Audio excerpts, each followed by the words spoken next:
I've got Representative Walter Hudson on the Al Travis Show this morning. I appreciate it. And you kind of find out things about people in the smallest of ways. I didn't ask you before this because I didn't see it until we were just coming on. If you watch on the Al Travis Show Facebook page, you see what I mean. Just before we went on, you drank out of a cup, Representative Hudson, and I could not see the photo. Is this a family photo? What is it? It's a cool cup, but who is it? Who is it that you carry around the Capitol with you? These are my in-laws. This is the extended family. This is like the 4th of July, annual gathering. So okay, I couldn't tell if it was like a sports team. Like, what is that on his mug? And I'm like, you carry your in-laws. That might be the sweetest thing ever. Well, I'm glad you think so. Well, I'm sure your in-laws will too if they heard this interview. I was just funny. I was like, what is that? I'm trying to watch. Okay, let's get down to serious business. I'm having an issue with how things are going up at the Capitol. I'm all for that things are getting done earlier than later. I hate the fact that for the most part, everything is done in the last week and a half. Then everyone goes, well, what was it? And guys who do what I do for a living don't even have time to discuss it. It's like, it's done, forget about it. So I like some of this stuff. On the other hand, how would you describe how the right is being treated up at the Capitol? Can I ask you that? Well, I think we're at a clarifying moment in the session. I mean, I can no longer say there's a lot of new people up here, a lot of people who are elected to their first terms. And we've spent the first few weeks kind of acting like the new kids on the block and showing a fair amount of grace because we had to, because that was the appropriate thing to do as the new person. But we're halfway through session now. I mean, we're almost to the midway point. And so we can no longer sit and wait for things to shape up. They have shaped up. What we're seeing is what we're going to get. This is my point. It's one thing to be on the bottom side. I mean, they won the left won the House, the Senate, the Jewish. They got it. I got it. The trifecta. Right. It's another thing when you start showing who you really are. And here's what I mean. This is what's ticking me off this week. So last fall, before the election, push come to shove, we knew we had $12 billion at that time, which, by the way, is almost $19 billion now, but we had $12 billion lying in the bank and checks going out. He wanted to call them governor's checks, whatever. Everyone just said, stop. We'll decide this after the election. Now, that could have been because both sides thought they're going to win. I don't care. But the governor comes out today and a 12-year-old child. Hey, they went for it. They thought they won it all. They didn't. What was on the table in October is off. We're not playing that game anymore. It's like, too bad you lost. So sad. It's like I don't get it. If it was the right thing to do in last year, at the end of the session, it was the right thing to do. This is what we need to do. And he's yelling, you got to do it. And the Republicans are wrong. Isn't it the right thing to do now? And to say, nope, you tried to hold my hands. Now it's not the right thing to do. It's either right for Minnesotans or not. Okay, well, you got it. You are 100% over the target. I mean, we are being gaslit right now. This is abusive behavior from the governor of Minnesota. What he is saying is that I was willing to give you some of your money back when I thought it would get me reelected.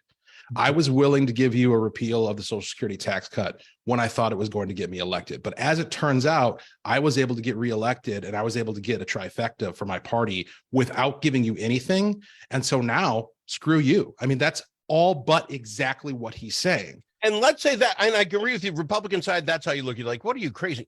Here's on his side of the fence, it makes no sense to me. If you put yourself in the governor's shoes, I don't get where he comes off in that he said, all through last year, we got to give this money back. The people need the money. This is good for the poor folks that need the cash back because inflation's hard. Now he's saying, well, it's Republicans' fault I'm not giving it back now. What changed in the Republicans' mind? This is craziness. That doesn't even make sense. No, it doesn't make sense. And it's obviously ridiculous. They have 100% control of state government. Their first bill that they rushed to pass off the floor was unfettered access to killing children up to and possibly beyond birth. They also rushed through a mandate to get rid of 80% of our energy production within the next 17 years. If they want to do something, it happens. That is the one message that they've gotten through loud and clear, is that if we want it, we're going to get it. And so by virtue of the fact that they haven't given you a repeal of your Social Security tax, by virtue of the fact that they haven't given you any sort of rebate check, or they haven't given back the surplus in any way, that tells you that they don't want to do it. If they wanted to do it, they would. We're halfway through the session. At this point, the priorities have been established and they are not you.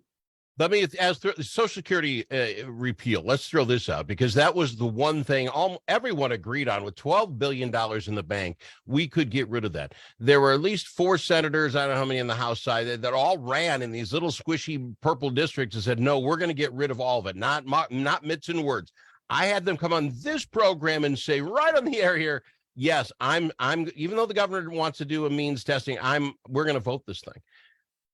That's changed now. Within 6 weeks, now they've got this thing where we're going to put in a big omnibus bill, and they're going to have the reason not to vote to get rid of it because, I couldn't go for it because it also named dogs, who knows what weird bill they'll have.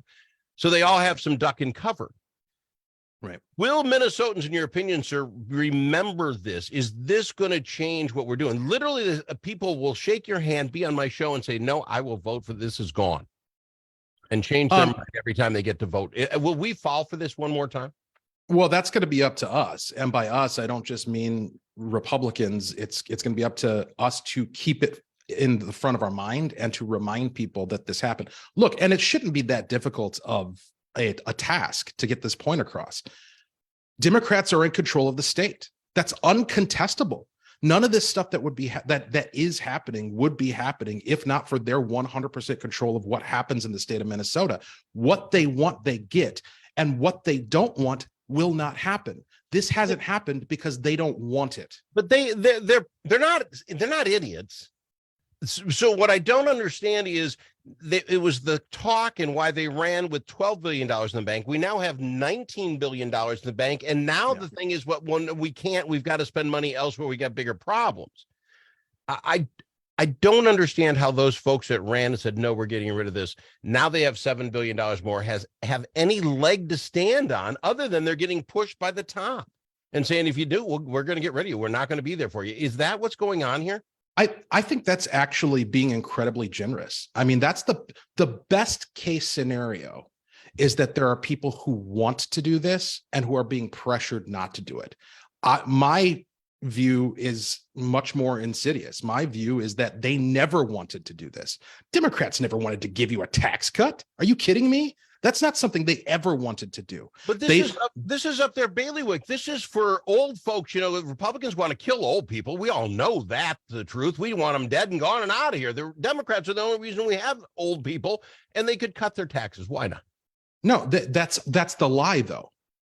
What you need to understand about these folks is that everything they say is under a false pretense and is disingenuous. They say they care about the middle class, but everything they're doing is putting the screws to the middle class. They say they care about the poor, but they don't actually empower them to no longer be poor. They say they want to eat the rich, but all of their donors and all of their political class is full of rich people and people they're just raining money. They outraise us 10-1. How do they do that if they don't have connections with the rich? They say they care about old people, but they're not giving them their Social Security tax repeal. Yeah. And on top of that, they're devaluing end-of-life issues. They've done nothing about nursing homes. They've done nothing about the critical end-of-life care issues that we're doing. Those aren't their priorities either. I got to go to break. And the frustrating thing for me as we talk about this, all the folks they haven't helped that they say they want to help, the people that they're going to help, we'll talk about it on the other end of the break, is they literally offer bills to let folks who are still on probation, if you will, for felony violations, let them vote. And now they're talking about ending cash bail. They're like, who are they We'll talk after this. I also want to talk about inflation and putting that inside the budget just to muck with people. We talked about it with Representative Walter Hudson coming up. A as in alligator. L also in alligator. But it's not alligator. It's the Al Travis Show. I've got Representative Walter Hudson on the program with me. I appreciate him coming on. What I was talking about quickly, they, of course, vote to give felons right to vote, even though they haven't finished their term out yet. They might be out on probation. That seemed like a good idea. I've asked the left that have come on the program, why is this a constituency where we're necessarily going? I don't hang a lot in prison, so I haven't heard a lot of people begging that this was an issue we had to fix. Now there's that Minneapolis group, what is it? Freedom Foundation, Minnesota Freedom Fund is looking to get cash bail ended, end of cash bail, which they're doing this in other big cities, which makes no sense to me whatsoever. But it looks like there's Representative Frazier's behind this thing, are on board with it. Why is this a constituency we're so willing to fight for those that are doing harm to our communities? But on the other hand, all right, you're 65, you got your pension, you make too much money. We need your money. It's why I don't get where they're fighting, who they're fighting for. Well, the best way to understand the Democrats is to just look at what they're doing and assume that it's on purpose. I mean, that's really the best way to understand them. They're helping criminals because that is their constituency. They're opposing seniors because they oppose seniors. They oppose hardworking Minnesotans. They oppose law-abiding gun owners. That's what their bills do because that's where their values are at. They have expressed in committee and on the House floor that they don't feel there ought to be, they feel that Minnesota ought to have a goal of having being a low punishment state. So I had this back and forth. I've yet to get it out on Twitter. It'll get out there eventually here when I have the time to edit it together. But I had a back and forth with the majority leader, Jamie Long, in committee. I was hearing a bill of his to limit probation to 5 years. Now, the merits of the bill onto itself and the idea of limiting probation does have merit. Mm-hmm. But what was interesting during the conversation is he when he presented it, he pointed out that we are the 6th lowest state in the union for incarceration. And to his mind, that was a positive. Yep. He said, but on the other hand, we're the 6th highest state in the nation for probation. And that what that together means is that we are by no means a low punishment state. And he said it with that connotation as if that should be the goal. That the goal should be to be a low punishment state. Somehow being out on probation is a punishment. You're out. You're going to somehow that. Okay, we just want to make sure you're doing anything wrong for X number of years, and that's what this. Anyway, I got to ask you one more because this drives me nuts, and I've had the left talking about it. So evidently, we needed to put in a guaranteed inflation rate into the budget because no one could do a budget without that. Here's where I'm at, Mr. Hudson. You ask Al Travis how much money he's got. I'll look at my checkbook. I'll look at my savings account. I can get you pretty darn close how much money Al has, right? Not a complicated process. Right. We had $17.8 billion. New forecast is coming out. How much money we're going to have? Guy gets paid to tell us that. He comes out, it's $19 billion, except we're now doing this inflation thing, which they told us we had to do starting last week, for heaven's sakes. And that means we have $17.5 billion. Correct. Yeah, that's the gimmick. No one does this. Yes, if I have a budget and we have this much money and I get a feeling things are going to cost more next year, we tighten things up. We do the budget, right? We figure it out. Yeah. This guy doesn't even have to tell us how much inflation he thinks it is. It's just his best guesstimate at it. And as far as I can tell, doing the math, looks about 3%. Why does he think inflation's at 3% next year? And by the way, what if it's 8? You guys have no better shot at hitting the number he's saying just by throwing out a number. That's not how anyone else does their budget. I think they're just trying to confuse folks. Now, when I talk to my buddies, we got $19 billion. No, we don't. It's $17 billion. You don't understand how inflation works. I know exactly how inflation works. But you can do it backwards. Inflation is a backwards number. You look at it and say, hey, inflation went up by this much last month. You can't guess what it'll be and then spend your money accordingly. We spent $1.5 billion went away for inflation that hasn't happened yet. How does that work? Yeah. No, once again, you're right over the target. You're 100% correct. This is an accounting gimmick. Yep. And the purpose of it is to try to provide some political justification, political cover for what they are doing now, for what we started off talking about when I sat down here, which is not giving you a full repeal of the Social Security tax cut, not giving you rebate checks, not giving it back. That's the whole point of this. See, but that's to make it look like they don't have as much money. Even if they were going to do that at $12 billion, last year, they were going to do it at 12. Even if you use the gimmick, they're at 17.5, and yet that's not enough money then to give it back. You can't keep up with the shuffle. It's just a game with numbers that you cannot keep up with if you're a normal human just trying to get the job done every day. Well, you can't keep up with it if you're engaging with it in good faith and actually taking them at their word. You can keep up with it if you accept the fact that they're liars and charlatans who never wanted to give you your money in the first place. Then it all makes sense. If you assume the worst of the Democrats' motives, everything they're doing makes perfect sense. It's only if you try to give them the benefit of any doubt that you suddenly find yourself confused. Well, and I've had him on the show, and they said it was because back in Pawlenty's days, he's the one who got rid of the inflation adjuster thing. And I said, well, then that kind of shows we can do this. Here's my issue.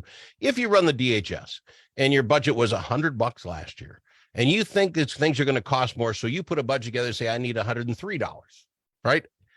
Fine, that's how you do it. If we have the automatic adjuster in, because this guy's saying inflation's coming anyway, does the DHS gal then say, okay, I asked for 100 last year, I'll ask for 100 this year, you guys handle the inflation? No, every department's going to ask for more money because they've got to get more, and then we throw inflation on top of it.